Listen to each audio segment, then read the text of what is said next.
Bonjour Candice, bonjour à tous et à toutes. Alors l'article 49.3 de la Constitution, Eva, on le rappelle, permet au gouvernement d'adopter un texte, mais sans passer par le Parlement, mais l'expose ensuite en échange au risque de motion de censure. Effectivement, un article qui permet au gouvernement de passer en force lorsqu'il a la majorité à l'Assemblée nationale.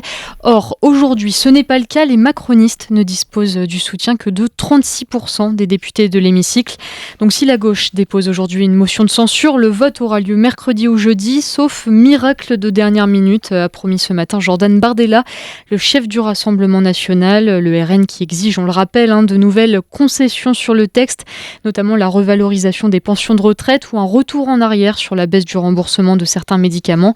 Le Premier ministre Michel Barnier sur la sellette doit donc s'entretenir en début d'après-midi avec ses troupes pour faire le point. Et alors Eva, si le gouvernement est censuré dans la semaine, ce serait une première depuis 1962, mais que va-t-il se passer ensuite ? Eh bien, Emmanuel Macron, le président, devra nommer un nouveau Premier ministre, mais on se souvient, Candice, du temps et de la difficulté avec lesquels avait émergé le nom de Michel Barnier en ces dernières semaines, ces derniers mois, en raison des circonstances politiques très tendues.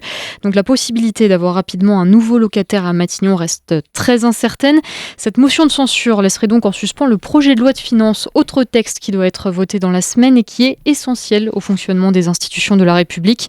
Il a plusieurs possibilités si aucun gouvernement n'est mis en place d'ici la fin de l'année. Une loi spéciale pourrait être déposée par le gouvernement pour reconduire en 2025 le budget de 2024 en attendant le vote d'un vrai budget. C'est l'article 45 de la loi organique relative à la loi de finances qui prévoit ça, mais cette loi peut être rejetée par le Parlement. Emmanuel Macron peut aussi utiliser l'article 16 de la Constitution et prendre des mesures budgétaires par décret sans passer par le Parlement, ce qui constituerait une mise entre parenthèses du fonctionnement démocratique et classique français. Soit, Candice, la France resterait sans budget au 1er janvier, ce qui constituerait un arrêt total des institutions, ce qui se traduirait par un arrêt total des institutions faute de budget, du jamais vu dans l'histoire de la Ve République.